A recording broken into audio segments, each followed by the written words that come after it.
lose my mind today. It was the microphone. Okay. It's all good. I noticed it flashing as we were good. talking. It's all good. Yeah. It's for the best.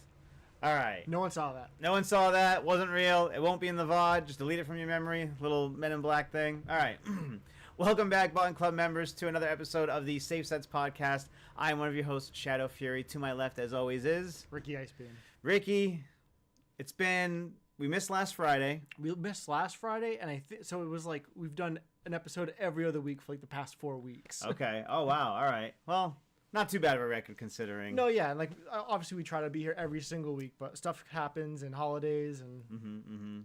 But there is plenty to cover. Yeah, I feel like the news that we want to bring up and talk about is kind of like backed up, and we have like 3 episodes worth of content to cram into one. It's true. The Safe Sets Discord message board there. It's like all filled with a bunch of different links. And we have those ready to go, so hopefully you guys will enjoy tonight's episode. If you do, please hit the like button, subscribe for more, comment down below your favorite part of tonight's episode, and share with some friends, because it's all about community. Yes, FGC. That's right, FGC, baby. So, let's start with how you're doing. How is your ranked grind going? So my ranked grind, I took a little pause. Okay. Because I realized I was doing it in an unhealthy way. Okay. Where I was grinding for like 5 hours a day for like 3 days in a row, and then not touching it for like a week. And I think I need to do it in smaller sessions. I need to do like 1 to 2 hours tops. Yeah. And I need to spread it out a little bit. Maybe do it like 2 to 3 days per week. More balanced. Yeah, with gaps in between. Yeah. Because it fries you. It not only does it fry you, but like depending on where your mindset is, sometimes it teaches you bad habits. Like there's so many times where like at 99 seconds, I'm expecting something stupid. And so I'm just doing nothing, just waiting for them to dry rush. And it's like, well, sometimes that's the correct answer when they do it. But if you were to be in a tournament setting where you're sitting down, you're like, okay, my opponent is smart. They're not going to take a huge risk at 99 seconds because it's not worth it. So I'm going to take advantage of that knowledge. I'm going to walk forward at 99 seconds. I'm going to do something to take advantage of the situation. But in ranked, there's no way to get a read on anybody. Yeah. It's so tough. Or same thing, like I'll have someone in the corner and I'll block their ODDP and I'll punish them and they'll have like 0.8 bars a meter left. And I'm like, there's no way they're ripping a DP again. I'm going to move forward and take my turn. And of course, they rip the DP again.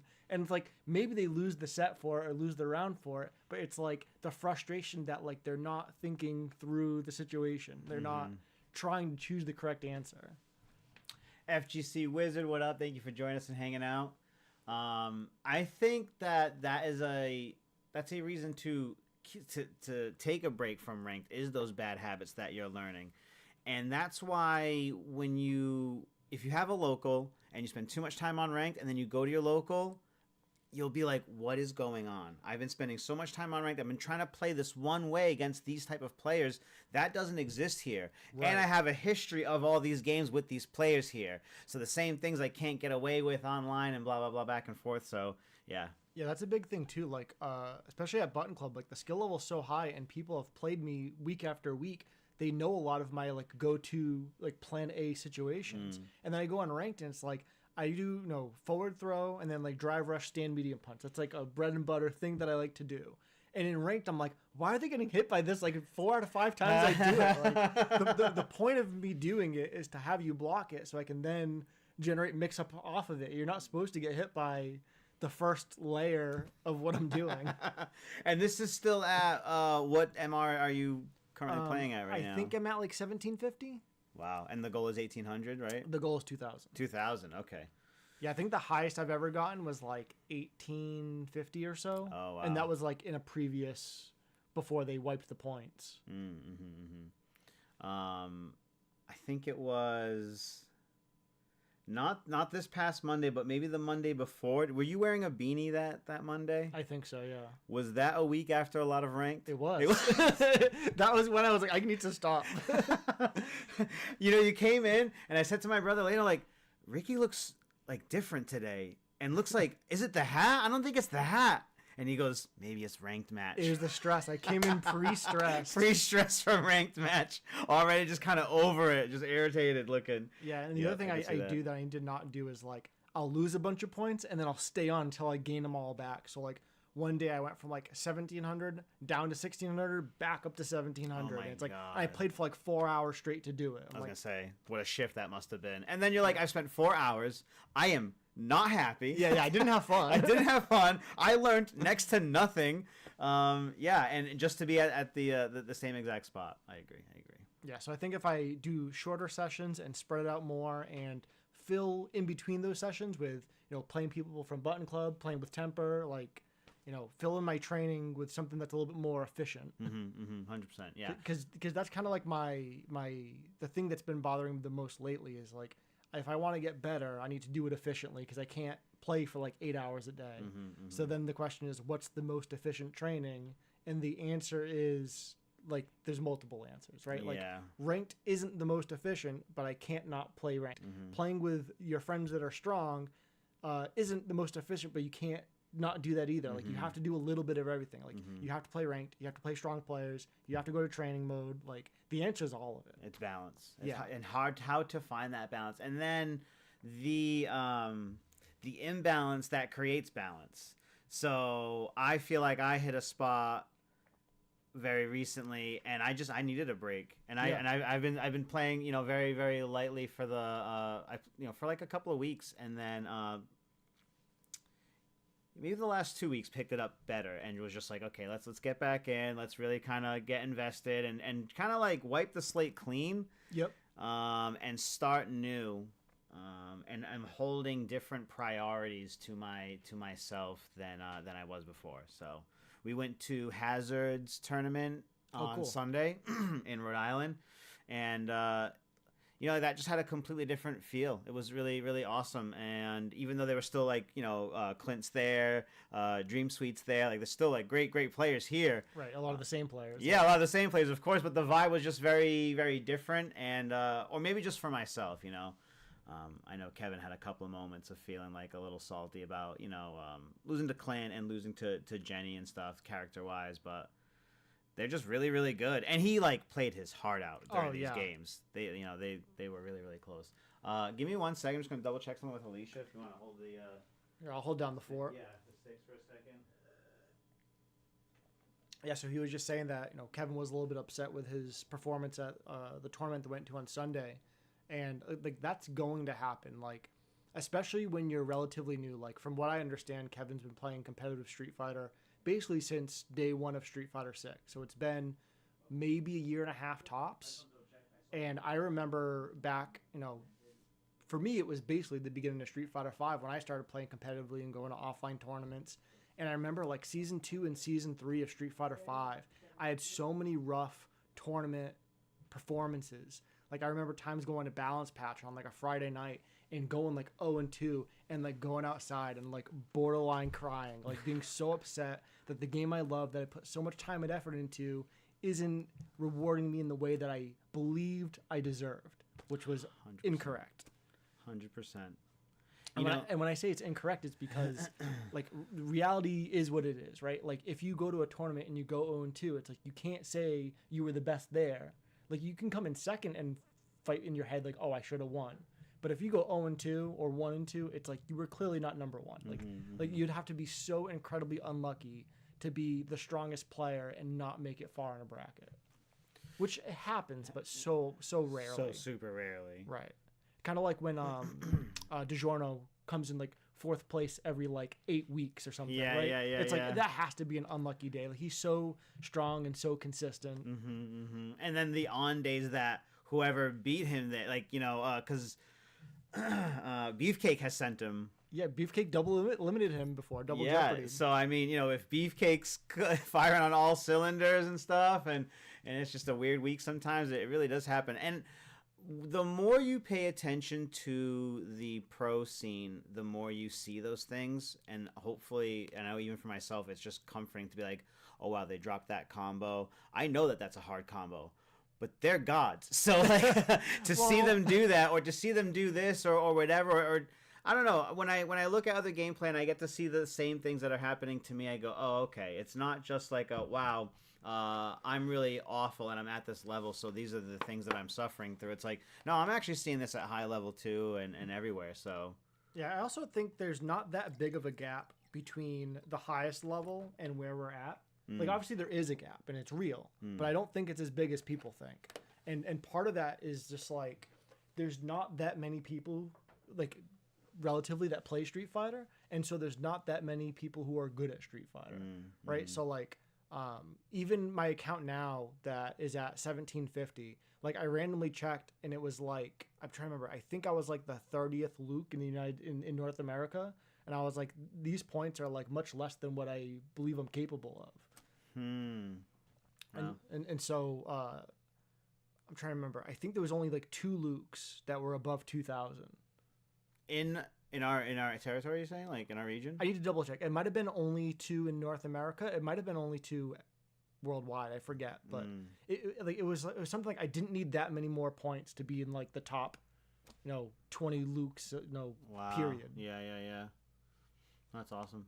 Yeah, but like I said, I don't think there's that big of a gap between what we're doing and what they're doing. And so when you see like Punk versus NuckleDo and in grand finals of like one of their online tournaments, and like Punk might win 2 weeks in a row, and then NuckleDo wins, and then Punk wins again, and like they're battling back and forth. It's like that's not much different than what we see at our locals. It's just one step above in skill, but like the battle's going back and forth. With all the same strong players. players. Yeah. I think of that too. Watching all the backstage tournament footage, some of the stuff that Evo has put out when you get to see the pros in the back and they're all practicing and training. Some of the stuff that was shown from Street Fighter League was really great to see. Those teams and the coaching that goes on with that. And it's the same way that we all talk to each other. It's all very simple things. And, he's doing this. Kevin and I were streaming one night, and I noticed a habit against this Bison. I said what that one habit was. It changed the entire course of the set. I was like, he keeps walking back on you. You got to wake up, crouch, and medium kick. Yeah. Sure enough, that one thing, and it snowballed into so much other stuff. So I love having that. I wish I could have that earpiece like Street Fighter League and just have someone in my ear and helping me out, because it's so nice having him here back and forth for our ranked matches and giving us that information back and forth. Yeah, and in ranked especially, it's tough. Like it's hard to think straight because there's so much going on, and especially a game like this where you start the round with all your drive meter. It's like in Street Fighter 5, every round started slow and then it built up. Yes. In Street Fighter 6, it starts fast. It starts scary. Like it's like you have V-trigger all the time. I have literally said this almost verbatim to Kevin this week. Yeah. I said Street Fighter 5 started off just, same exact thing. Yeah, it's 99 seconds. Okay, they're either gonna fireball, jump, or they're not. All those 3 things are not very scary. And then you walk forward, you walk back, you throw a crouch medium kick in there, you throw a fireball. It's like a slow build up.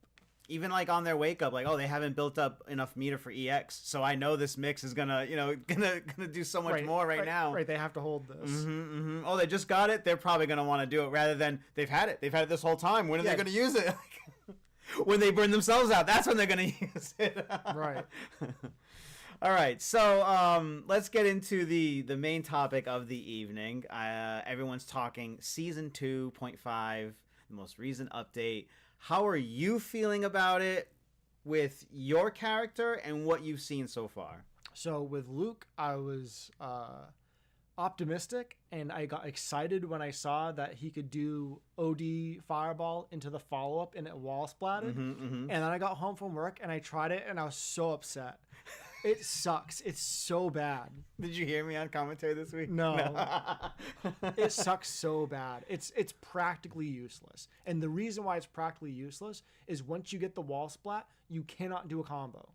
You can only go into level 1 or level 3, right? You can level 1, level 2, level 3. You can raw uppercut.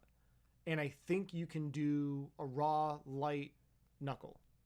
Which is like totally useless, right? Okay. So the only value from it, and it's like a very, very unique situation. Like if you have, I'm trying to think. I think if you have between 2 and 3 bars, and they're already in the corner, and you get a hit, and you confirm it into OD Fireball, into the follow-up, into a super, it does like 20 more damage than just drive rushing. Oh, okay. But 20 more damage in Street Fighter 6 where everything's 10x. It's 2 damage in Street Fighter 5. It's it's practically the same thing. Like I'm sure there's situations where it's optimal, but it's like it's not changing his routes, like not really. But what about what it does in the Fireball War? And that was like its an initial intention, no? Was to like be more stable in that? Yeah, so the other change they made with Luke is they made it so when he's throwing a OD Fireball, his hurt box is reduced, so it's harder to hit him out of it. So like if you throw a regular Fireball and I throw an OD Fireball, I'm less likely to get knocked out of my animation from your regular Fireball. So in theory, I could do OD Fireball while it's happening, see that you threw a Fireball, know that it's going to hit you, and then do the follow-up. But if I do that, like let's say mid-screen, I can't combo. The only way to combo into it is if you're already in the corner or if you cancel the follow-up into level 3, which I think he could do even without the wall splat. Really? Yeah, it's just it's so situational. Like I'm glad they gave it to him. It's not bad. Well, and that's kind of where I was at. I was like, it's not bad. There was a few things that you listed off there on the hands. It's like, that's all good things, right? Yeah, I think the only thing about it that makes it any good is like if I had my opponent in the corner and I were like before the patch, if I were to combo into OD Fireball, if I do the follow-up, it ends the combo because that's like the final hit and they fall down. But because there's the wall splat now, it's basically just buffing how much damage you can get off of OD Fireball into follow-up. Okay. Where I can do it into like heavy uppercut or I can go for a super. Where before it was like I either have to OD Fireball into like level 3 by itself. I couldn't do the follow-up into level 3. So it's just such a very small buff. Okay. And I don't think we're going to see it very often. Sharky Shark, what up? How's it going? Thanks for hanging out and watching with us. What about his other stuff? So we'll have to bring it up to see. I don't recall. Oh, there's one change that is significant, and that's they removed the scaling off of perfect medium knuckle. Yes. So before, what would happen is I would combo, like, let's say I did crouch medium kick and neutral and it hit. I drive rush and a crouch medium punch and a crouch heavy punch. And then if they're far enough away from the corner, I do perfect medium knuckle, perfect light knuckle, and then like heavy knuckle. Got all that? But there was so much scaling that by the time I got around to doing the heavy knuckle, if I wasn't going to cancel the heavy knuckle into level 3, I just wouldn't even do it because it doesn't give me that good of Oki and the damage was like negligible. So then I would either do perfect light knuckle and then do a setup where I'm like +4 to throw you, or I would intentionally do a full charge light knuckle with a shoulder tackle and then go for a throw. But now that there's less scaling on the medium knuckle, I am like kind of figuring out like it's more worth it now just to go for the solid damage and decent Oki still than to cut my damage short and go for the throw setups like I used to do. I kind of felt similarly to how you felt about Luke's stuff to Guile's stuff. Yeah, and when I remember reading the patch notes, Guile had like 2 changes or something. It was like so minuscule. So I didn't expect any changes from him because I didn't even really like what they did to him in the last patch for Season 2. Or I'm sure you're just hoping no nerfs. Yeah. Nothing to make it worse. So then I saw those 2 things, and it was a buff on the amount of drive meter gained on spinning back fist. Because, like, no one uses it. Right. And it's like, even if you're going to use it, like, the only real way to use that is if you're whiff punishing, which is hard because it's slow, or if you're punishing, like, an uppercut or a super. Punish counter, that's what I've seen what they were able to get off of it. You do get spinning back fist off of a throw. But, like, meaty? Yeah, as a meaty, but, like... it hits them crouching still because it's meaty? Because it's meaty, no. Every time I've done it, they're stand blocking. But what I'm saying is if they crouch block, does it make contact? Because normally forward heavy punch whiffs on crouchers, but if you do it meaty enough, it'll make contact even if they're crouching, so they're forced to block it. Like they can't just hold down back and then whiff punish. So if that's the situation, if you forward throw and then do it and they have to block it, now you're putting them in a situation where they kind of have to perfect parry you to punish you for doing it. Yeah. And then getting 3 extra frames of wall splat. Oh, on your OD. Is it the OD Sonic Boom into the follow-up? It's OD Blade to OD Boom. Yep. Yeah, into follow-up. And then, so I'm like 3 extra frames, like, wow, so generous. Thank you so much. But then the combo routes are now actually just more stable than what they were from what they were trying to give him in the beginning of Season 2. Right. And we take that. Yeah, exactly. Like, we take those, you know what I mean? I'm glad it wasn't nothing was taken away, but at the same time, like, okay, well. Yeah, and speaking of making things more consistent isn't going to help top players, right? Like that buff is probably going to help Knuckle do 0, right? Because he's never dropping the combo. Yeah, right? yeah. But I was thinking about that with Luke's changes, and I was saying like, yeah, the OD Fireball into follow up into Super, like I'm never really going to use it because it costs 3 bars. I could just drive rush. Like there's so many other options that I have, but if I think through the lens of someone who's using Luke at a lower level, like if they're like gold rank or platinum rank, that might be a very easy combo for them to execute and still get decent damage.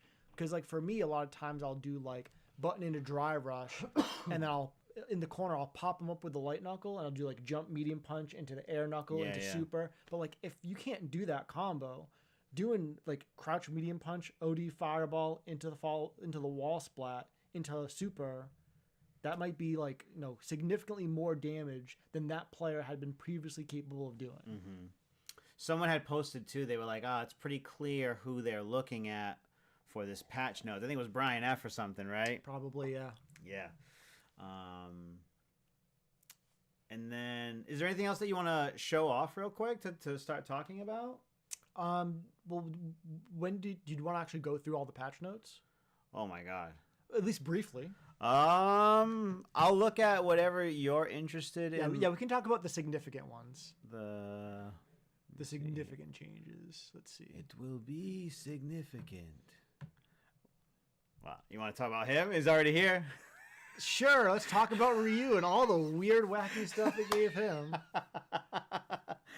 Because so I know my brother is new to like the patch notes and understand what's going on. So when I'm reading this late at night, I'm like, oh, this is all up. This is up. It's like buff. And I was like, if he says anything tomorrow about this not being good enough, I'm going to wig out. I had to unsubscribe to a certain YouTuber today who mains Ryu and was still crying about how Ryu's not in the spot that they want. And I was like, oh, okay, you're completely full of shit. I'm out of here. Right. And like a lot of times when we talk about Ryu and his strengths, like you have to compare him to other Shotos in the game, like in the meta at the time. And like right now, Ken is extremely strong. And so if someone wants to argue like they gave Ryu all these great things, but he's still like a hair worse than Ken, I'm like, I believe you.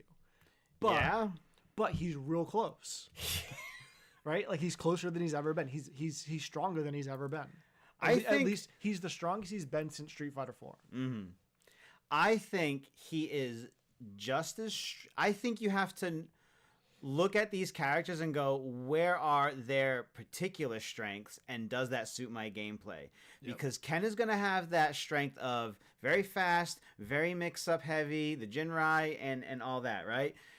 Ryu's not playing that game. Right, he's just doing solid damage. Solid damage. You sent over something earlier today. You want me to... let me see here. Oh, oh my god. When I was watching this clip, a lot of times when I see these clips, I'm looking at the health bar, and I kind of play like will it kill in my own head. And this one, I was like, there's no way he kills off of this, because Ryu's not in CA range. He only has level 3 at the end of this combo. And so a lot of times people will post a video, like, check out this damage, but then the combo won't kill. It'll bring him down to like half a throw's worth of health left, but it's still a big chunk of damage lost. So I was watching this video, I was like, this can't be a combo that it kills Cammy. This has to be one of those combos where like it leaves her at less than a throw's worth of health, and so the round is so heavily in your favor, it's worth spending your level 3, because like there's no way you're gonna lose. And I watched this clip and Cammy died, and I could not believe it. I watched it like 6 times. Because this is a technical 3-touch, but had the beginning of the round went a little differently, it could have been a 2. So here you go. This doesn't melt your ear balls. So it's the second touch. Pause. Look at the health. I would say if, like after that hit, if Ryu had CA and did an optimal combo with all 6 bars, I'd be like, that might kill, it might not. But the fact that he doesn't have CA, I would have bet money that it doesn't kill. That's just a 2-hit. Right. That's punish counter, right. Of course. And like regardless of the number of hits, I'm just saying, look at how much health is left, right? Like right here, if you pause. To me, 60, 65%, right? Yeah, I'd call it 65%. Right? Like, that's crazy. And that's the other thing is what he starts with. So he's throwing out a forward heavy punch, which is +3 on block. Yes. So it's like pretty low risk, especially when you have that much health. It happens to hit, and she dies for it. Mm-hmm. And now with the new route with OD Hasho.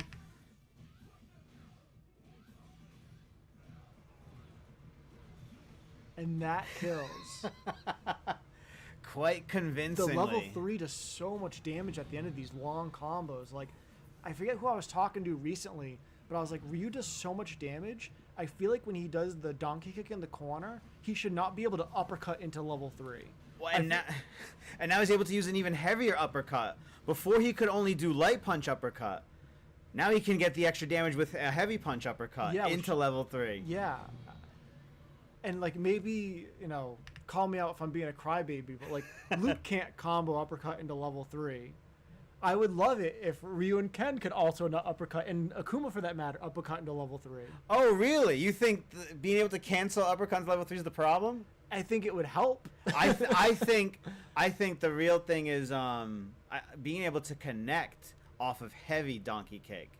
That's crazy. I feel like, particularly with Ryu, being able to, like, if you can donkey kick into uppercut, then I would say they have to make it so you can't uppercut into level 3. If they want to keep you doing uppercut into level 3, then I feel like after donkey kick, the uppercut shouldn't be able to combo. That way you donkey kick into level 3 to end your combo. How particular would that have to be to say, I don't want this one move to be cancelable in this one situation? Well, no, it would just never be. Right? No, it would just be like when you combo into donkey kick in the corner, you would the uppercut would whiff. I understand. So, well, that's where your boy Ryu is at. And go ahead, talk about whatever you want with these, because there's... Yeah, so the change to the crouch medium kick isn't that... It doesn't really change anything. Like, it makes it more consistent. It's huge for drive impact. It makes crouching medium kick to fireball now drive impact reactable, and that was something that when I first played the game and was willing to do that, because I'm an old man, I was like, this legacy thing is gone in this game because of drive impact. Like, okay, I guess I got to adapt. But for that to be a real thing now, I think that's super huge. Yeah, it is good, but I feel like it should be that way. Like, I don't think you should be able to, like, block a crouch medium kick and just mash DI and be rewarded for that. I feel like this change is good. And I feel like if there's other characters, like other Shotos who don't have this, then they should have this. This should just be like a standard thing. Mm-hmm. The axe kick changed the drive gauge increase from 15 to 3,500. That's huge. Because that move's not utilized a lot either, but you can use it like after OD donkey kick. You can use that into your level 3 however you want. Yeah, I mean the change in the amount of drive gauge seems kind of arbitrary. Like I would imagine if they were going to increase it from 1,500, that they might double it from like 15 to 3,000. But they went. But to go from 15 to 3,500, I'm like, I don't really understand the logic. But okay. I think if it's a way of balancing the move and just being like, well, I'll throw this out there because I haven't used it, and I'm going to use it for this particular situation because I want that drive meter back. And that's really, really it. And that's the only time you're ever going to see it. Yeah. You know what I mean? So, okay, I guess we'll take that. Yeah, and then the whirlwind kick, so you can cancel it into normal aerial Tatsumaki. Mm-hmm. And so that is like his forward heavy kick. He like kind of leaps forward, and then previously, if I understand correctly, you could only cancel it into OD Tatsu. That's it. So if you were low on drive meter, you would just never go for it. So or sometimes like it was a hard button to recognize. Sometimes if you were just throwing it out there for certain situations, be like, "Oh, that connected. Let me get the OD." So it was kind of awkward in that. Yeah, it was awkward, and yet you were forced to spend meter just to confirm it, and now you can confirm it without any meter. And in this case, you gain meter since you're comboing. The boosted overdrive Hadouken decreased combo count. I'm not sure. Maybe that just gives him better combos in the corner. I think because Kevin and I were able to figure out the other night that he can juggle with 2 OD fireballs in a row into level 1 now. And is that the charged up into OD on the first one, or just OD? Just OD. Yeah, okay. no Hashu charge up at all. And I guess that would also change scaling properties, right? Because the combo count is lower now. Right. So. And then the heavy blade kick. So that's just the donkey kick. Yeah. So. And so so it's faster startup, faster recovery, better on block. It went from unsafe to safe. And because it's -3 normally, that means it's +1 if your opponent's in burnout. And so that's just really scary. Decreased knockdown time by 1 hit. So this changed some of the setups that Ryu players would get off of using that. So that shook up some things, but being that I'm very close to the Ryu player, it didn't really change a whole lot of what was like used a lot in the meta. So yeah, and then the drive gauge, change drive gauge decrease. So on block, how much you chip away from your opponent. It's a full solid bar of drive gauge chip now. Right, because 10,000 drive gauge points is 1 bar. Yeah. So it went from almost a bar to exactly a bar. And then the OD Hashugeki, which I call it like the fake fireball, like the standstill palm one. Thrust, the palm, went from 900 to 1100, which... And that's why you're seeing it in combos now. It's just buff. And honestly, before the patch, I would say Ryu's in a good spot. Like, he was A tier, not S tier. Yeah, right? Like, like high B, low A, I think is where we put him last time or something like that. Yeah, and so I feel like these changes are good for Ryu and Ryu players. And to your point, if Ryu players have all these changes and their character got all buffs and no nerfs, and some of the other characters that were above him got nerfed, I feel like Ryu's in a great spot right now. Like, he's not number 1. It's a big shift. I don't think he's supposed to be. I don't think Capcom wants him to be number 1. Well, I guess from some of the other people that I had watched talk about it was basically like, you have to understand that even though, we want Luke to be strong because we want people to get used to this character because he's carrying the torch now for the franchise, Ryu should not just be in this game and not supremely significant if this is his last or close to his last game, right? Like, he should really kind of go out with a bang and show that he's stronger. He is underrepresented in the pro scene, and I think it would be nice for players, who like Shotas to go, hey, maybe there is a reason for that, or maybe for the slight matchup difference, I can pick this. Like, how cool would it be to see Takedo or Daigo play Ryu again? I haven't seen that yet in Street Fighter 6. So yeah, and through the life of Street Fighter 5, right? Like, I felt like in Street Fighter 4, Ryu was in a great spot. Like, he was relatively consistently. Right, he was consistent. He was relatively simple to play. His damage output was good. Like, he was just a good character all the time. Like, nobody joked about Ryu in Street Fighter 4.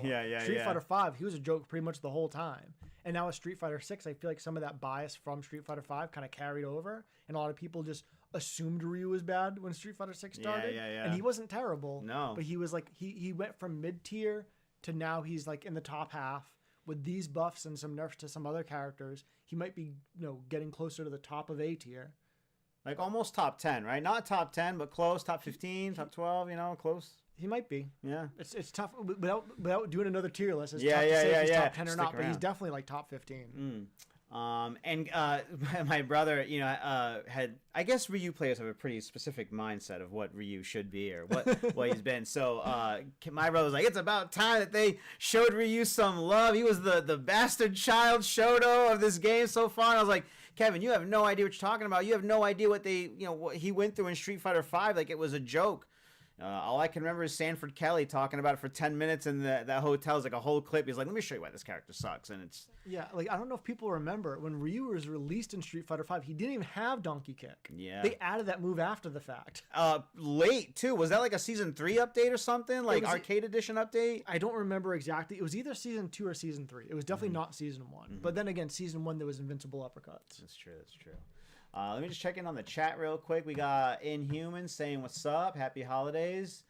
He wants to know how much you paid Capcom. Oh, come on. My character needs it.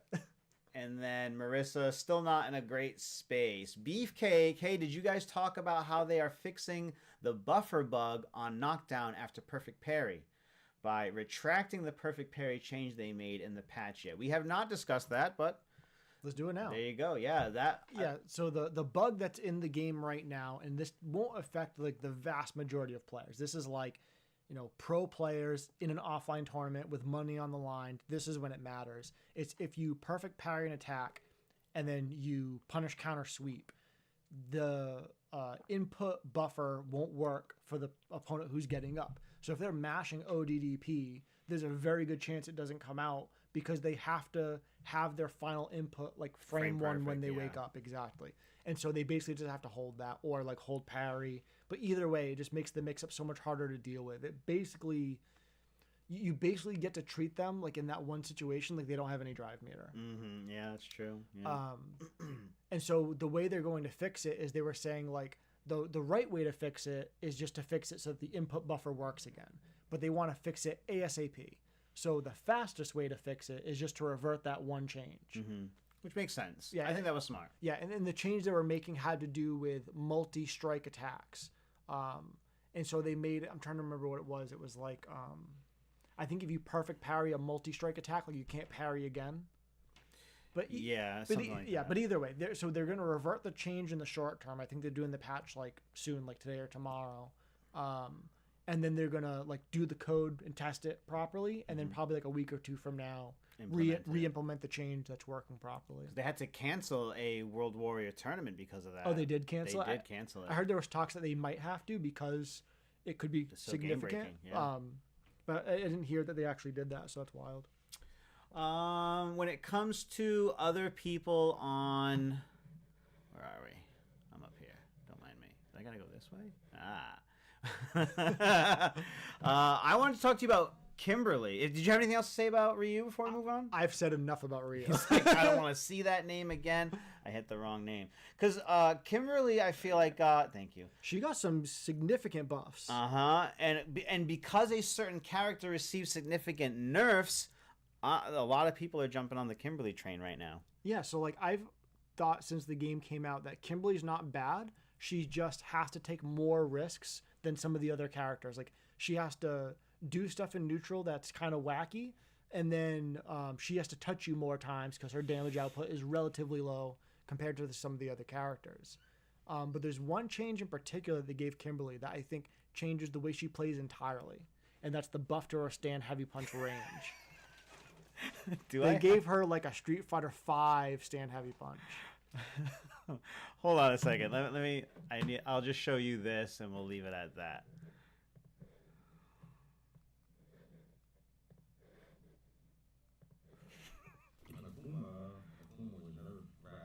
Shout outs to Punk.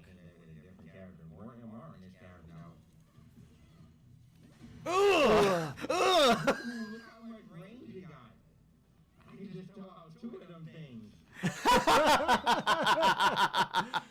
Honestly, that button on Kimberly now reminds me of how like so many characters in Street Fighter 5 functioned. Yeah, really.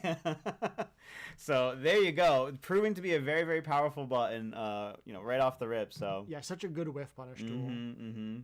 And I feel like that's kind of how I want stand heavy punches to work in this game. Like I feel like a lot of characters have stand heavy punches that are like -2 or -3 on block, and so you can just kind of throw it out there. I feel like stand heavy punches should be punishable at close range, and the point of them is that like you don't use them preemptively, you do them in reaction to your opponent whiffing. Did you half expect her to get OD Tatsu back, and do you think that's a possibility, or are we never going to see that again? Look at this list, bro.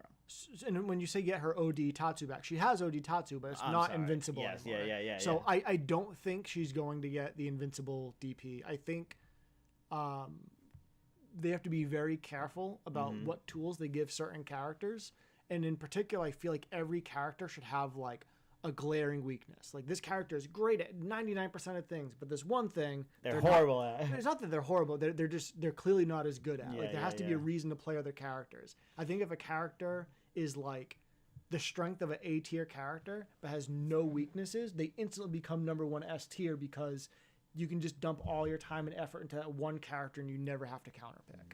So I feel like with Kimberly, if they gave her the ODDP as invincible, she would just be so scary on offense and also so scary on defense. Exactly. You'd never be able to take your turn back and change the tide of it. So I agree. It would be like similar to giving like Dalsum a DP, right? It's like the thing with Dalsum is he's hard to get on and he's really annoying, but when you do get in, you can abuse him. And with Kimberly, it's kind of the opposite. It's like she's so annoying to deal with. Like she's constantly doing stuff at you that like she might get like 20 or 30% of your health down before you even really get to play. And so when you do hit her, you need to be able to keep the pressure going. At least that's the way I see that character. Juri, did you... Yeah, so the only thing I noticed about Juri was her crouch heavy punch. Yeah. It does like a punish counter spinny thing so she can combo off of it. And get 2 Fuha stocks from it too, I saw. I didn't see that, but I believe it. It's interesting that they buffed the character that won $1 million. I kind of agree, and I thought this was a very, very interesting buff because, I follow a couple of, high-level Juri players, and some of the things that I saw them do, I'm in the ballpark, but it was an anti-air that cost the opponent $4,000 of their health off of an anti-air because she was able to stock up, do level 2 and do all that stuff. So it was kind of insane. Yeah, I mean, there's not many changes here, but from what I can see, these are all buffs. Mm-hmm. And that was the thing about this, real quick, that they said small changes, and I really believed them.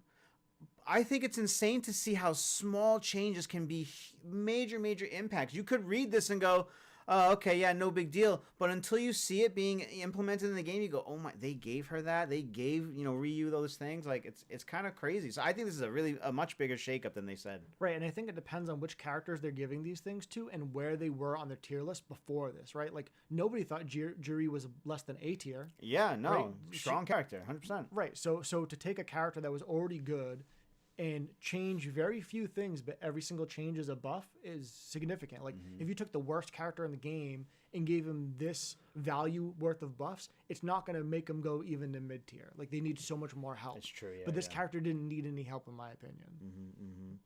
I think DJ kind of stayed the same for the most part. There was some nerfs. I saw a clip, I should have sent it to you, where it was, it might have been in the desk video. Okay. Where, like, before he had this long combo, and then now if he tries to do the same combo, like the ender whiffs. That desk video is 8 minutes long. Wait, did I see the whole thing then? That's 44 seconds. This particular one, but it's an 8-minute video that he put onto YouTube. I wasn't aware. So I watched this clip and thought this was amazing. It's like frame by frame showing you the differences between the patches. And like a lot of this happens really quick, so I recommend if you like want to know any of the information to actually go and like watch it in slow motion 100%. and rewind and rewatch it. Yeah, she gets the sweep now. Yeah, that stand heavy punch. Wow. So this was the combo. Like I think it whiffs in the it whiffed in the old patch. Yeah, the Jamie buff. Yep. The effort into this. This is the biggest change. Yeah, we gotta go back. I was gonna say she's gonna be next on what I want to talk about. Yeah, that's like of all of the characters, I feel like that's one of the most significant changes. So Cammy in the old patch was the only character that her ODDP switched sides, and it was so strong. And so now they finally changed it so it doesn't switch sides anymore. Thank God. Thank God.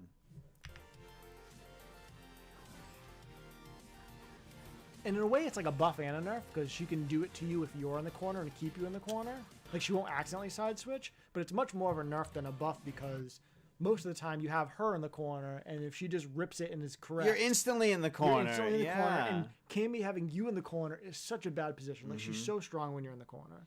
So go check out desk clips either on Twitter here or on YouTube. The full link is on the YouTube, and that's. I think, did I send you back one? I know I saw it and I was like, this is 8 minutes. Like, I went to go watch it. Oh my God. I didn't see that there was a full 8-minute version of it. I saw that clip and thought that was the whole thing. So since we're talking about Cammy, everyone's talking about how your poor girl got shot. What, the crouch medium kick? The crouch. Crouch medium punch. Yeah. So there's 3 more frames of recovery, which they did the same thing to Luke. And expanded the heart block so it can be whiff punished.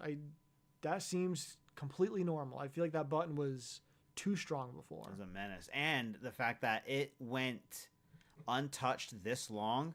Yeah. And Cammy's been undoubtedly strong since the beginning, right? Yeah. You know? But, like, we were always talking about Luke and JP and the DJs and stuff. So I just find it really, really odd that it took this long for her to get this change. And we kind of like Akuma, we just expect them to be top tier. Yep. And that's kind of okay. And then now I think Cammy hopefully will just get normalized in this game. Yeah, from the top of S tier to the bottom of S tier. Yeah. She's just drowning, trying to stay in S. Yeah, the one thing I will say about Cammy as a character, though, even though there are some crayon-eaten players who are using Cammy to do their bidding, for the most part, I would say Cammy is one of those characters that you have to have a high skill level to utilize her properly. Meaning, like, if you're in master rank, like 1800 plus, and you're using Cammy, you're probably really scary. Oh, yeah. But if I run into, like, a diamond rank Cammy, I'm the least scared because, like, one mistake and you're dead. Anyone else jump at you that you want to talk about here? Let's go to Akuma. Because Kuma got a significant nerf in his backwards walk speed. It's huge. I don't know. Did you load it up to see it? So I played against Temper the other night. Okay. And it was noticeable. It was noticeable. Yeah. That's got to be the biggest thing that hurt him in this patch, right? Yeah, I think so.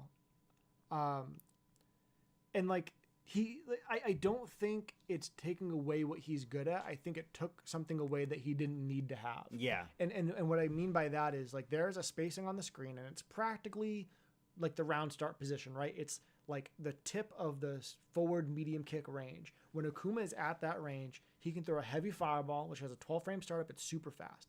It's like he can do that. He can do the forward medium kick. He can demon flip at you. Like, he's at a great range. And also he can crouch medium kick and then confirm into drive rush. So he's at a great range where you're like, okay, I kind of can't fight him horizontally. If I can't fight him horizontally, I either have to jump or do nothing. And you can't jump on Akuma because he has a good anti-air DP. So if the Akuma player is doing a great job of poking with heavy fireball and forward medium kick and crouch medium kick and, you know, mixing in some demon flips and reacting to your jumping with an uppercut, it's like at that particular range in neutral, he feels way too strong. And I think nerfing his backwards walk speed helps in that situation because you can block something and then take a baby step forward. And now he's not in the spot he wanted to be. And he can't walk back fast enough to instantly, like, fix that situation. He's locked into a space that leaves him there a little longer than he might be, comfortable with previous. Right. Like, you can walk and block and then crouch medium kick and catch him walking back. Where before it was like, if you walked and blocked and pressed crouch medium kick, he'd basically just walk back and whiff punish you. Yeah. So it felt... Yeah, it felt very, trying to think of the right word. Not impossible, but like oppressive. Yeah. Very, very oppressive. And it's a range that's like not hard to get into. It's like, okay, if I'm on the screen and you get to here, Akuma's the man. Yeah. And then snap kick too. It's the littlest thing. They just add an extra frame of recovery, hoping that they could whiff punish it a little bit easier because it's very strong. Yeah. I was talking to Temper about this the other night because we were playing and he did a combo. It was like he did the forward medium kick and it counter hit me and he comboed into stand light kick and uppercut. I was like, that's whatever. And then later he did the combo and I wasn't counter hit. I was like, wait, what's that on hit? He goes, it's +5 on hit. I was like, that should not be +5 on hit. That's crazy. So that snap kick, which is meant to be like a long range poke that's hard to deal with and super annoying, that it's +5 on hit, meaning you can combo into stand light kick without counter hit, without punish counter. I feel like that's a little bit much. Yeah, and that's a crazy range to be able to cancel into a standing light kick after that. Right, and like if you were to compare that to like Luke's stand medium kick, like the tool feels like it's similar. And I forget what Luke's is on hit. It might be like +1 on hit or something, where like even on counter hit, I don't get to combo. Yeah, you get no reward. And then I wanted to bring up Bison because I have been playing some Bison lately. Which is interesting because he's nerfed in this patch, and so I picked him up like... the day before the patch. I picked him up pretty, like maybe a week or two or so, I think. What tournament were we at? Oh, we went to Gaia's. Okay. And my brother was like, quick divergent story if you got a second. We went to Gaia's. I went up against a JP main. It was my first set. And I was like, I'm solid into Guile. I want to do Guile. Let's go. Which is surprising to me because I it's hated a horrible matchup. It's so bad for. But in my mind, I'm thinking to myself like, this is if I'm gonna stay comfortable with this is what I want to go into. I do get a game, but then I lose the second game horrifically. Yep. And I'm like, okay, we're not gonna do that anymore. And then I'm like, who can do what I need to do with this in this counter pick, right? And I pick in Bison. I can feel my people behind me going, what the? Is he serious? Is he throwing right now? Was this a mistake? Yeah. Whooped ass. Yeah. Made it look so good to the point where everyone after was like, when did you get it? You have a Bison? Oh it's like, well, it started 3 minutes ago and I went to the character select screen. And that's where my Bison journey started. So, I mean, he interested me in 5, so I picked him. I learned him in 5 a little bit. And then, of course, when he came out, I wanted to figure him out. But, I had my boots in something else in the time. But I do feel that everyone should have a pocket M Bison, or at least know how to play him somehow. His newest nerfs. And I beat Champ D this week with him. Oh, nice. Okay, so his newest nerfs hurt him with like in the spots that everyone just absolutely hated. His Devil's Reverse, all the air shenanigans that he had. It's easier to anti-air now. It's so much easier. You can Street Fighter V jab anti-air that now basically and ruin his day. So now. It's not because I'm a M Bison fanboy or whatever. I think there needs to be a happy medium. I think they went like a little too far on it because now I feel like that move is kind of almost useless.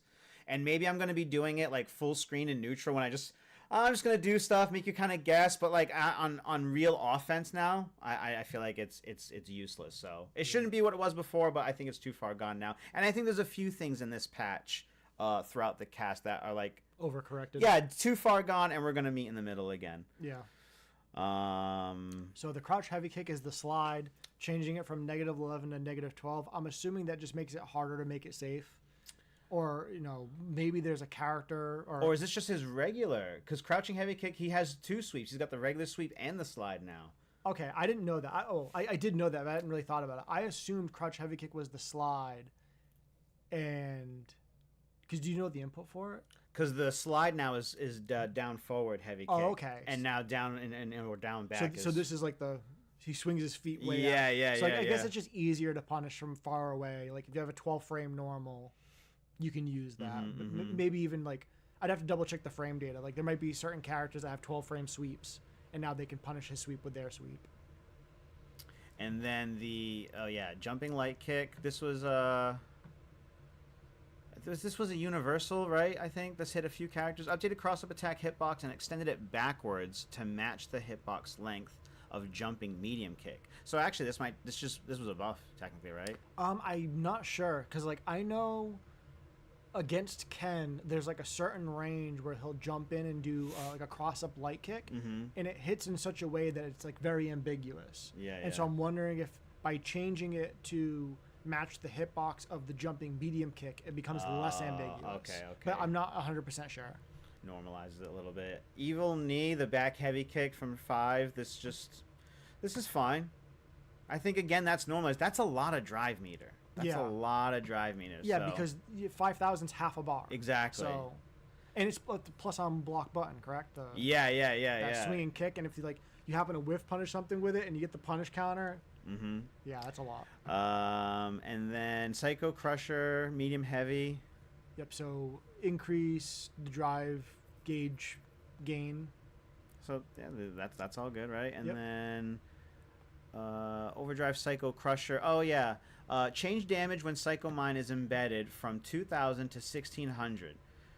Now, in my mind, I don't know why. That's only 400 damage, but it just looks so much worse. Right, and like I always have to when they're talking about damage, in my mind I divide by 10 and think of it in Street Fighter V terms. So they're changing it from 200 to 160, assuming that each character has like 1,000 health. So it's not a whole lot. Yeah, no.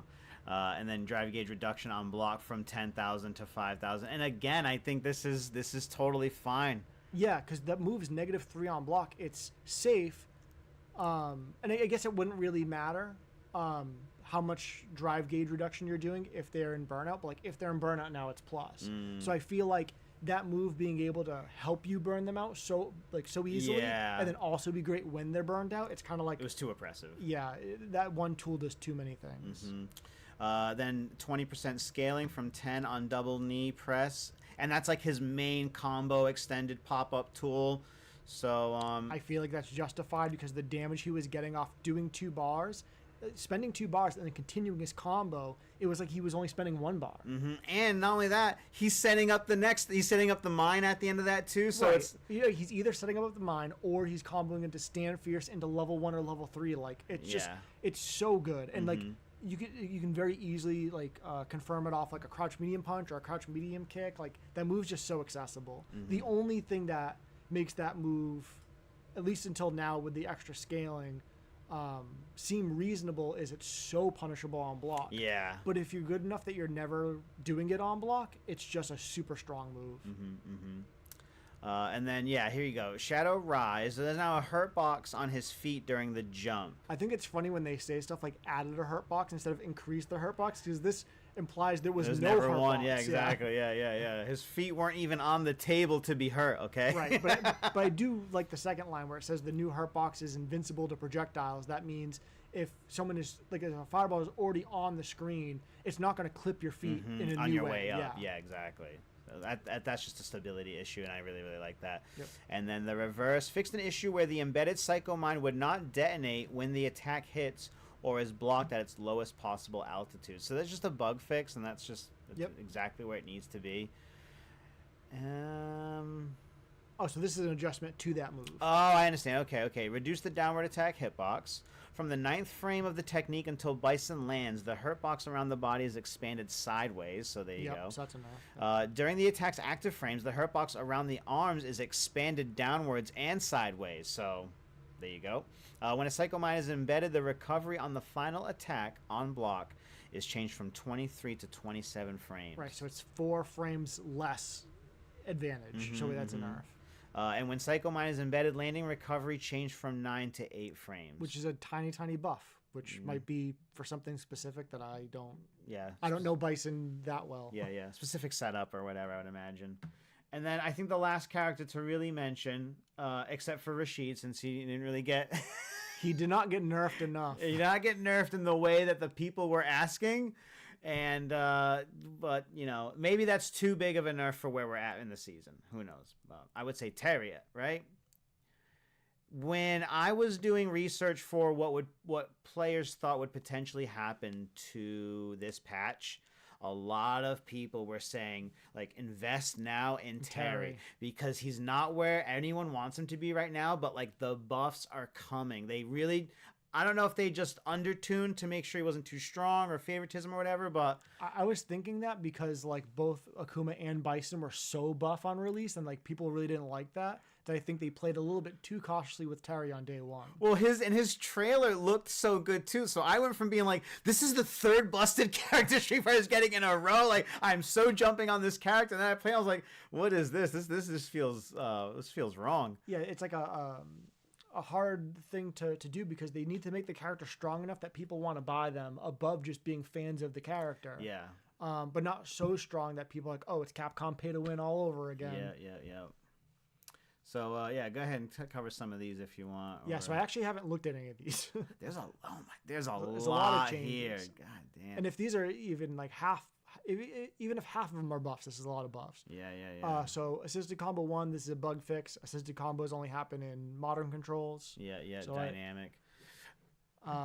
Standing heavy punch. This is big. So it went from -1 to +1 on block. That is so big. So big because this is normally what he would use to go into his heavy punch fireball, which also gave him plus frames. Right. So now there's no gap there. Overall length of the technique on block reduced by 2 frames. That's big. This adjustment was made in order to ensure that there are no timing differences whether the attack is blocked or hits. Interesting. I see. Yep. And increase the input buffer time on hit by 2 frames. So easier to hit confirm. And then go ahead. So crouching medium punch, reduced pushback on hit. That should make it easier to do combos. Crouching heavy kick updated so that the attack hitbox that hits a grounded opponent is lower and can't be absorbed by upper body super armor. Lower. Yeah, I think that's just it says an adjustment, but it almost sounds like a bug fix. Yeah. Like just to make it work as intended. Power dunk, which is a target combo there. Yep, medium punch, heavy kick. updated the effects and hit sound on a clean hit. Yeah, so maybe that was an issue. Medium power wave, hurtbox expansion timing change from the 16th to 18th frame. So that I think that means it's harder to stuff early. Yeah, and you're probably but makes it maybe easier to stuff with a fireball, like in the fireball game. No, I think like I think what it's basically saying is like your hurtbox is small. It used to be small until frame 16. Now your hurtbox is small until frame 18. So more frames of small hurtbox. Okay. So probably better for the fireball war. Round wave, which is the heavy punch fireball. Yeah, so change the whole thing from 53 to 51 frames. So I wonder if he gets a certain like hard knockdown that could be like a frame kill or whatever. Yeah. And then light power charge, which is his shoulder tackle, looks like. No, that's the other. Oh wait, that's the. Is that the? No, this. This is still a fireball.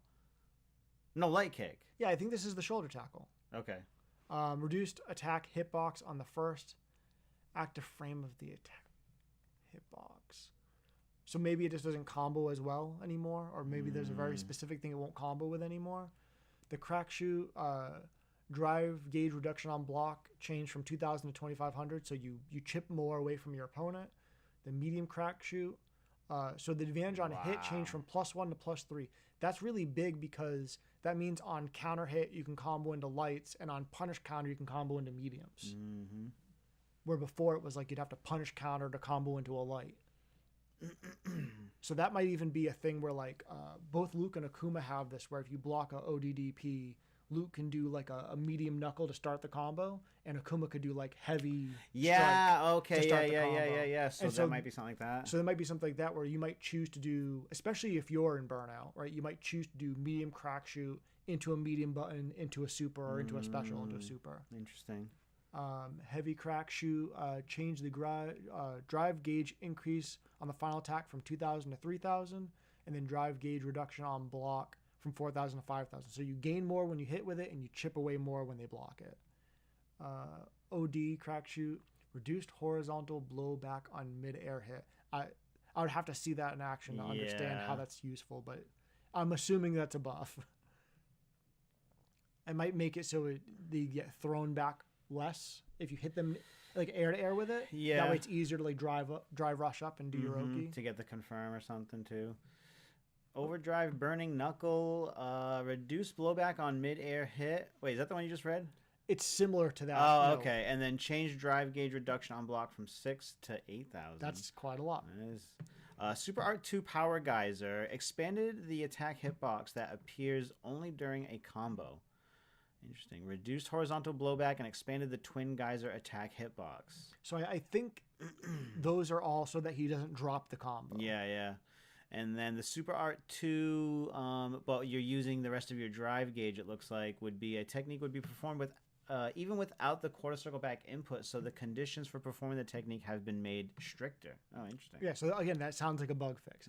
Just to make it work as intended. You don't accidentally get it when you didn't try to. So overall, what do you think of this patch? Does this get is this a good patch? Are you like, this is terrible timing? How do you feel? I think this is a fantastic patch if you keep in mind that this is not like a new season. If this is the changes we got from season 2 to season 3, I would say they didn't do enough. But because it's just a mid-season, like we didn't even really know about it until like maybe a week or so ago. That's true, yeah. So I think these are mostly good changes, and overall a step in the right direction. We went over this already. So I don't know if you got to see this, but this is news for me and maybe you in the moment. So I saw this earlier today, but right before we get into this, I just want to say there was one universal change Okay, go ahead. that affected Zangief. Oh, okay, yeah. So you can't do yes. jump cancel SPD to beat throw on wake up anymore. Do you want me to read that? I can pull that up. Yeah, it would have to be a universal change.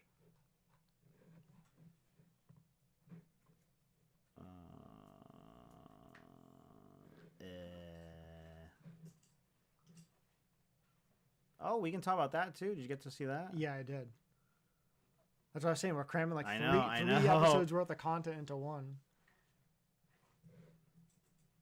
I mean, we don't have to bring it up, but the gist of it is Zangief can't jump cancel into SPD anymore. If anyone doesn't understand what that means, every character, when you jump, you have what's called pre-jump frames that you can cancel into a special move.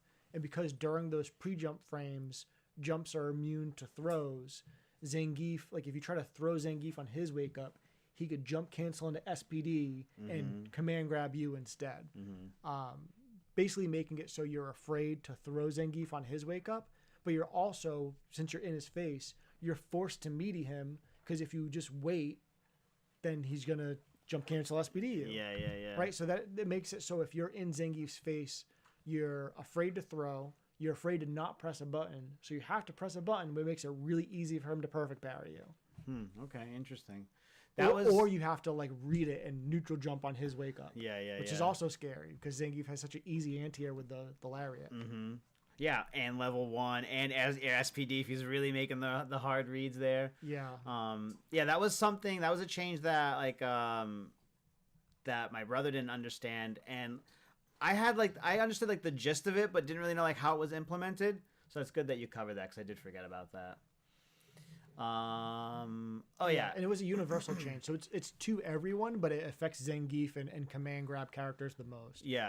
But the fact that you brought it up proves like the knowledge that you need to know about that, right? Going against that character, right? And I already didn't have too much trouble fighting against Zangief players. There was like a handful of Zangiefs that are like really really high level, like Blue. I was gonna say shout out Blue. Yeah, shout out to Blue. If you're not as good as Blue, I'm not scared of you. Nice. All right, so new rage quit punishment, new disconnect warning message apparently added to Street Fighter 6, not mentioned in patch notes. So I didn't even get to read this at all. So I saw this earlier today. I scrolled through it quickly to get the gist of it. It's actually kind of a long article. Really? Well, no shade to Event Hubs, they do a great job, but I just feel like most of these articles are like multiple paragraphs longer than they need to be. And it's because they need you on the page longer so that they get more ad revenue. Which I totally like. Again, not throwing shade to them. It's just the way it is. And I'm sure you see this with a lot of gaming articles where it has like a clickbaity title, and then you click it, and it's like 9 paragraphs with like 2 sentences that you needed to know. Okay. And so that's kind of what this is. All right. So where is the summary then, or do you have the summary if you know? So the summary is if you have multiple disconnects in a short period of time, you can get banned for that. And what Event Hubs was saying is they're concerned because if you're not and it happens to both players. So if someone's rage quitting a lot, like in the same night, let's say they do it 5 times in an hour, I'm just making up numbers, and they get banned for the night, that's one thing.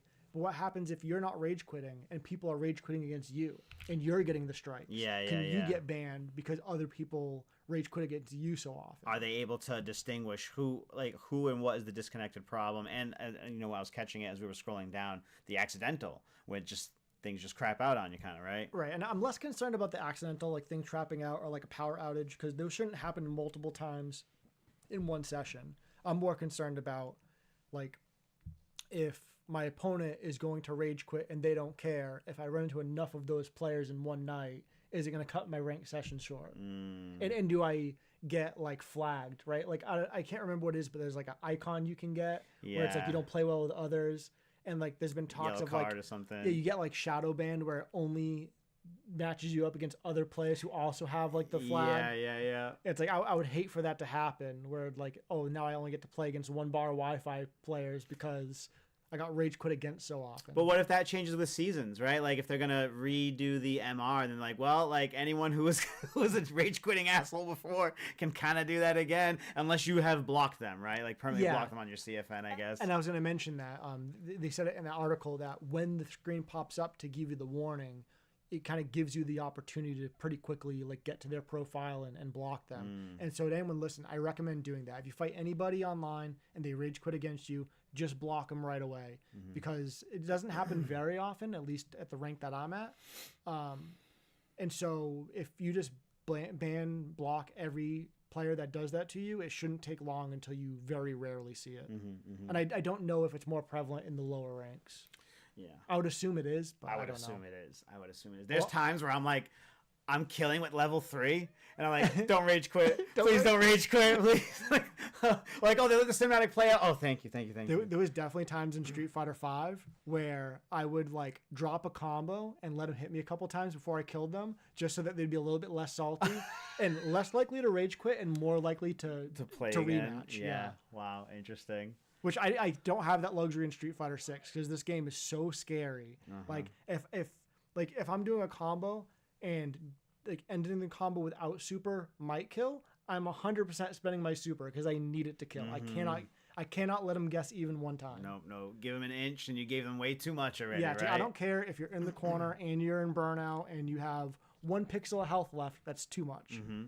I got to spend that level 1.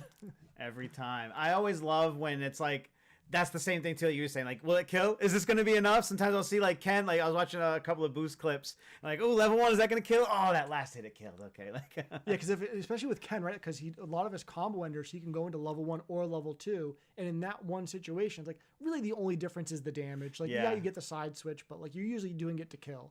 And so like, and similar with Luke. Like, there's lots of times I'll have my corner combo and I'm looking at the health. It's like, I'm not sure. I'm spending the level 2 because I can't let him live. And the next round you lose, you're like, that's because I didn't have that level with one. So I saw, are you ready to talk about this? Oh, yeah. Okay. I saw someone post on Twitter again. I wish I could give the credit, but they were like, hey, buggy patch, how about a new character? Like, thanks, Capcom. Yeah. So, for those of you that don't know, we got the teaser cinematic trailer for May? I'm not sure how to say it.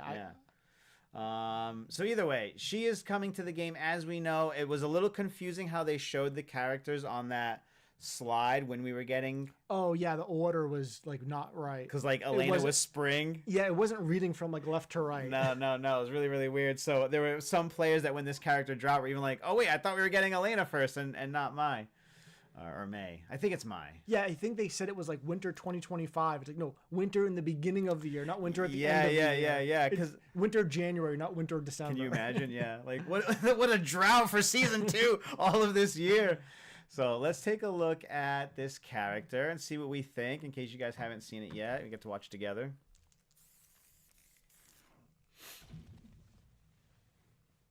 If I piqued your interest, I can teach you all the Shiranui techniques you can handle. Come find me at Aokigahara. Don't keep a good girl waiting. I hope this is a stage that we really get in gameplay and not just a... I'm assuming it will be. Yeah. Like, why would they spend so much time making it for a cinematic and not using it? I mean, it might be like a dumbed down version of it, but I'll take it. And this is one of the most gorgeous things I've seen in a video game. I love the lighting. That's my face. This reminds me of like a Street Fighter 4 stage.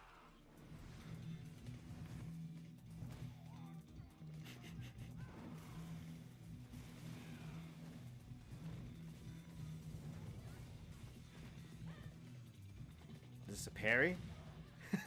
It's tough to tell if any of these are real moves or not because it's a cinematic. I know, but like we're all just dying for information. So I was watching it earlier with Elise. She's like, "Oh, is this that? Is that could be this?" That was like a flash kick or an uppercut. Yeah. And then is this some Vega wall shenanigans? Right, and can she side switch off your head? Okay, that's what I said. I'm like, oh, because I'm thinking Vega, wall bounce into command grab. Is she going for this but using him to like, traverse off of to change her trajectory?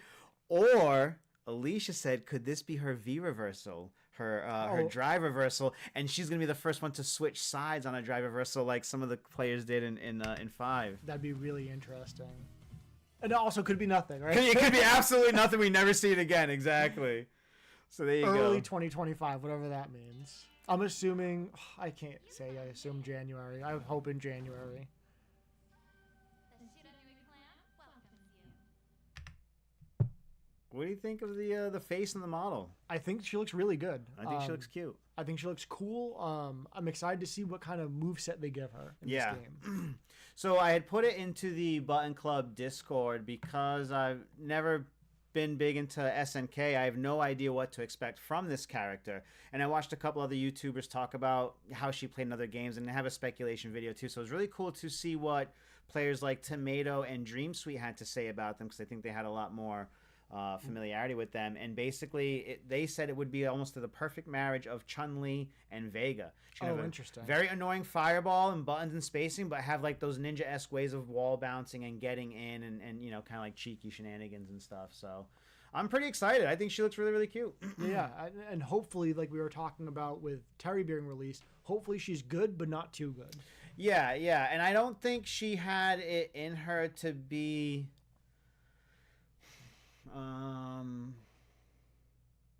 like when you think of SNK characters, I would imagine you know the top three, right? Like you would think of Street Fighter as Ryu, Ken, Chun-Li, or Ryu, Guile, Chun-Li, right? Yeah. So she's definitely the Chun-Li from that. I just don't know like the importance that they're gonna put onto her for her gameplay. Right. Is she really here to mix it up, or is she here to be like, hey, here you go, you got your SNK characters, and I hope you enjoy. Yeah, yeah. So that remains to be seen, but I am optimistic.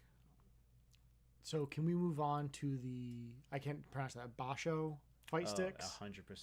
Oh, so one more thing. You said January. I think January also. Yeah, I hope so. I even if it's January 32nd, right? Like, Yeah. right? Don't make me wait until the end of February or March. So when you look at Terry, he was on the end of September. He was the 24th. So I'm thinking we've got, you know, October, November, December. When, you know, that's Christmas. So I'm thinking like, yeah, January would make sense because that's already been a few months. Yeah. So Basho fight sticks. You guys are not even ready for this. This is one of the coolest looking leverless controllers I've seen in a while. It looks so cool. I'm such a fan of the glow in the dark blue. Cause yeah, that's the thing. You always see the same glow in the dark green, and this is such a different. Yeah, like green or yellow are like typically the glow in the dark colors you'll see. But to have it blue like this, or like if they have it in like pink, that would be so cool. Oh my god, yeah. So the black and pink aesthetic from the early 2000s. Hell yeah. I'm very interested in these controllers. I think these are super, super cool. Yeah, and the thing that really piqued my interest when I saw this was, like, I do some 3D printing at home. I'm currently working on updating the model to 3D print a hitbox. Should be seeing it next week. I don't want to promise too much because every time I say that, I run into a new snag. You popped in this week, and I'm like, Is he what's here? he playing on? Oh, yeah, no, okay. So I think it'll be done for next week. I'm gonna try to finish it and bring it on Monday, but if not, next Friday, I think for sure it should be Even done. just like if it's like it's not ready, I kind of just want to see it and have my see, hands on it, right? Yeah, like, yeah. So worst case, I'll bring a case with no fillings. But what really interested me is like seeing this as glow in the dark. I have glow in the dark filament, so there's nothing. And I have glow in the dark green and glow in the dark yellow, and there's other ones I can buy. So there's nothing stopping me from, once I have like a 3D printed hitbox model that functions and works, and I'm relatively happy with it, I can sell glow in the dark ones. That instantly adds value. And sometimes you see like the lighting, the LED lighting. I wonder if there was a way to put black lighting in there some way and to like have it charge up itself or something. Yeah, really, really cool. Definitely want to check these guys out. You guys should also. This is Basho Fight Sticks on Twitter, and of course look at Made With Nth Creations buttons. Okay, shout outs to Nth. They've done some recent work on like even tightening up their buttons most recently, so I've seen some of the pictures that they've been showing off from their Twitter, and the buttons they're looking amazing. So might have to get a new set. Do you know why? Why? Why do you need more buttons? Why do I need more buttons? Did you notice what I was playing on this week? I didn't notice, no. You didn't notice this week. I thought for sure it would be just like, what is this guy doing? Was messing around back with Stick recently. Alicia picked up a Korean lever to play Tekken with. Oh, interesting. During the lifespan of Street Fighter V, I tried like every controller, and one of them was the Korean back tops. What'd you think of it? I liked it, but the way I held it, it like hurt my finger, so I had to stop using it.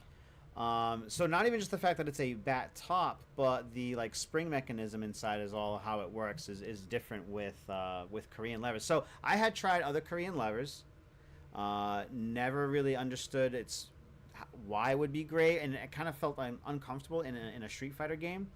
until I tried Alicia's that she bought. She bought a Help Me lever from Crown, and we put it into an enclosure for her, and she's trying it out at Tekken 8, right? She's kicking ass. To the point where I look at her like, have you been playing on Korean lever with and I didn't know about it? Like, you're doing all this stuff first shot. She goes, this feels amazing. You try. So I go, okay. So I load up Jack 8. I'm like, yeah, cool. Oh, wait, so now you're stealing it from her is what you're saying. So then she goes, why don't you try it in Street Fighter? And I go, okay, like, I'm probably not going to like it, but I'll try it. I'm blown away. I'm really, really loving it. And then I go, let me try in Guilty Gear. So I play Grappler in Guilty Gear, Potemkin, and those 360 motions. And I'm nailing Pop Buster every time I want it in a row. I'm just seeing him do this. And I'm looking at Alicia. She's on the couch. I'm like, look at this. I've done this every single time. Yeah, 20 out of 20 times, right? When I loaded up Guile with that controller, because I'm loving it, I go, all right, this is the ultimate test. If I like Guile with this, then this is good, because I want to keep him there. I did something with Guile in the corner, and I go to Alicia. Alicia, I've never done that combo before. And I did it first shot. First shot with a controller you're not familiar with, like not comfortable with. Exactly. So it was instantly like, okay, we're ordering one of these. Yeah. I now have hers. She's going to play on mine when it comes she's in. waiting for the new one. Yeah. It was a couples thing, you know. I play on her, she has mine. And that's what I brought this week. And even DiGiorno was watching me play casuals. And I did DP in the corner on someone's neutral jump to, whiff throw. And he goes, ooh, I saw that. And afterwards we're talking about it. I go, did you notice? Did you see that? He goes, honestly, like, got me really excited. If that's what it takes for it to work for you, then I think you should go for it. And, like, all my characters feel super consistent, comfortable on player 1 and player 2 side and across multiple games. So it's to the point now where I've got Rez asking me and ditto to Alicia. So do you think he's really going to stick with this? Or is this another one of Ryan's many, many phases?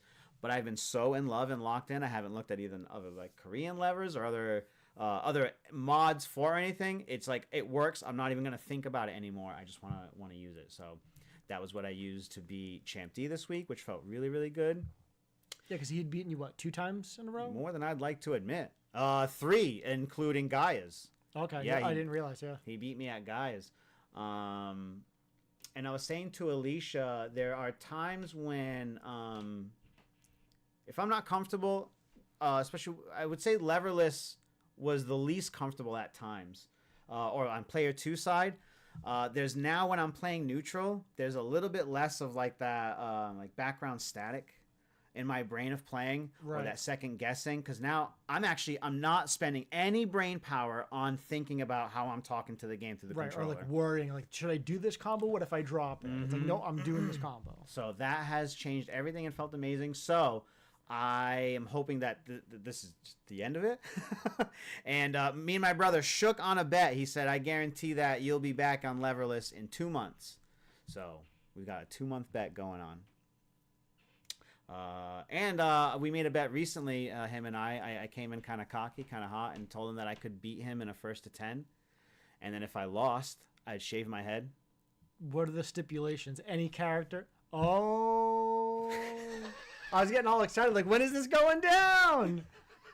What was the score? So that's a joke. I just wanted to shave my head. Oh, okay. I was like, ooh, I want to shave my head. Should we do this? Should I do it against Jared? Do a 1st to 10? We'll get some views and this and that.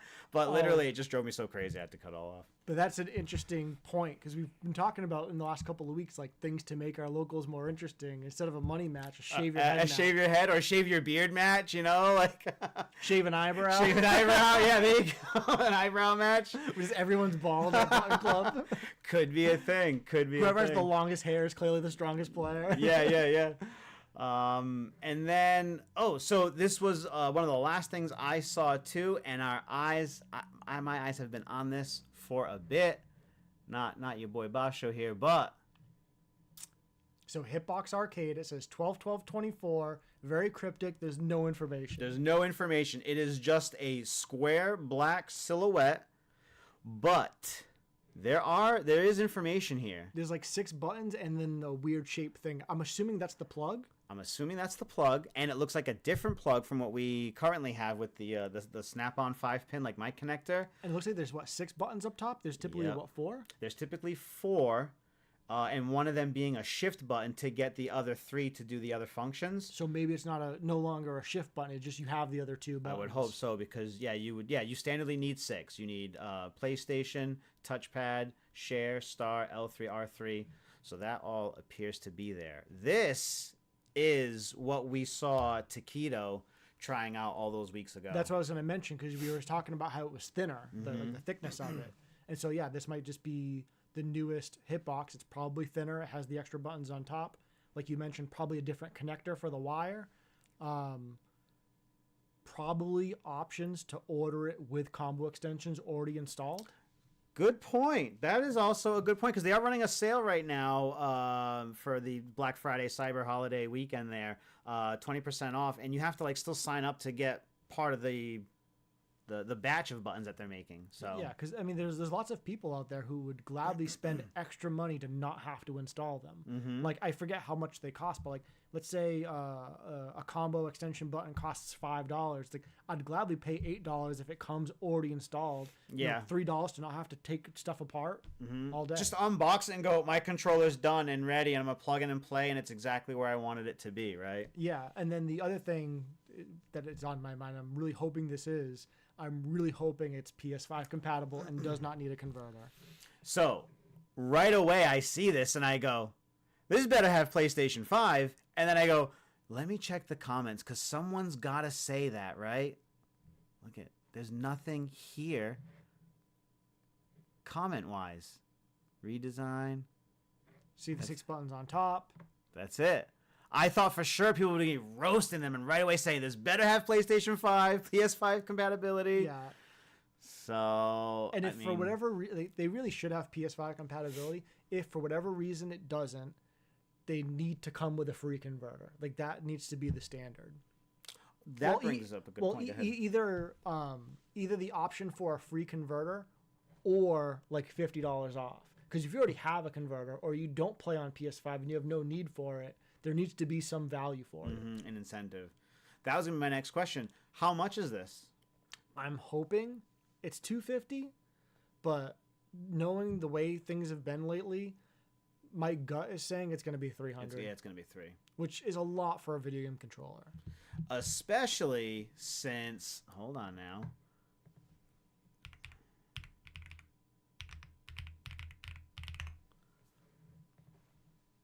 This guy right here. And Victrix is known for having overpriced products, and that's just true. So their products are expensive, but I feel like they're premium. They're premium, but this being $250, I think is the best spot Victrix has been as far as price accessibility and what they're offering. This is basically a Razer Kitsune. Done up their way with the additional button layouts that you can move and remap. So I think that's absolutely brilliant and genius. It's really cool. But this is $250.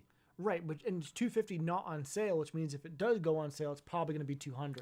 PlayStation 5, and I don't need you to go, hey, you want some combo extensions, which are $650 a button. Yep. And the combo is $650. The extension is $12 or $11.50. On top of that, so you've now negated spending that extra price on your hitbox, if that's how it comes, by picking up something like this. So does that hurt this? This is $300. I'm assuming $300. Yeah. That's true. Yeah. If for if the this is sake of discussion, then it's apples and oranges. No, they're similar enough. You just pick your favorite. If it's $250, yeah. But if this is $300, even if it has PS5 compatibility, there's no great reason to go with Hitbox anymore. Which is sad to say, because they're the name brand. They're supposed to be the best. Because there would be no this had Hitbox not done it first. So, but I'm curious. I'm wondering, or do they stay competitive and say, no, you know what, this new model is the $250, and we still have the old model. Let's say you're not ready for that. We're gonna discount now the old body style for $200. Right, at least until they run out of inventory. Exactly. Yeah. Exactly. So. Who knows? But a lot of exciting things are on the way. There's new controllers. There's new patches, new characters. It's a good time to be a fighting game It fan. really, really is. And I'll show this off just also. All the most popular fighting games are good right now. How good does that feel? Like Tekken 8 is good. Street Fighter 6 is good. Guilty Gear. Strive's like back in action. It's amazing that we had a week where every single bracket at Button Club was in the double digits, including Strive. And, you know, you can say what you want about the retro games because those are only there for the month. So people want to play them.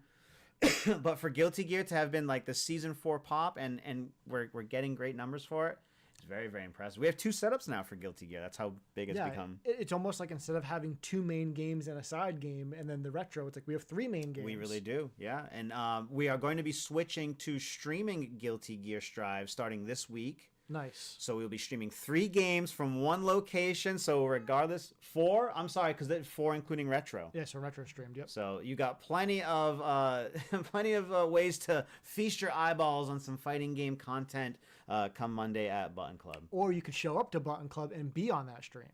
Yeah, Temper, Milk, HK. Watcher, who we don't know who you are yet. Yeah, exactly. Yeah. Is there anything else you want to cover for tonight? Anything else you have to say for tonight's episode? I don't have a lot to say because we covered so much, but I will say go to your local.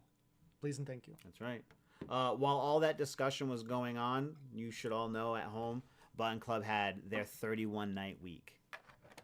So the week after we were talking about 11 entrances at NLBC, yep. That following Monday we had 31 people in That's Button so Club. good. And there were times where we were like, it's busy in here. That was the night I was TOing, and I was like, it kind of feels like the same in here. I don't know. Or maybe like people think it's busier because they're used to it being slow with, you know, the way the weather's been or whatever. And then yeah, Alicia showed me the attendees. Like, wow.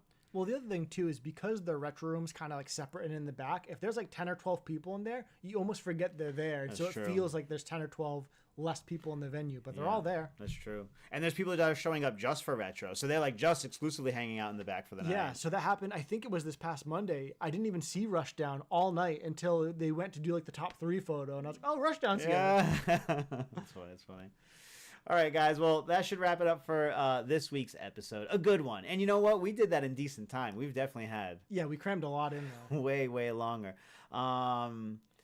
What do you want to do for next week? Because as an idea, I was rolling around in my head, we could maybe do a tier list of like the biggest winners and losers of the patch. Oh yeah, like how we've worked on like it. how much did they change relative to before? Yeah.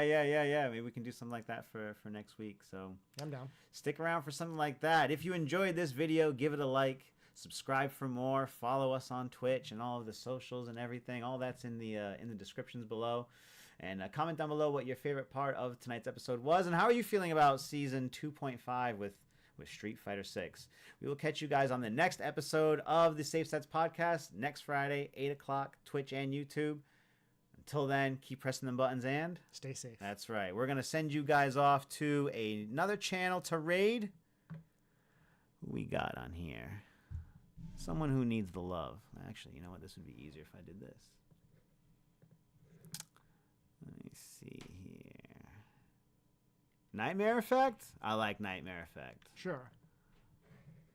Star raid. All right, guys. Have a good night. We'll catch you next week. See ya. Later.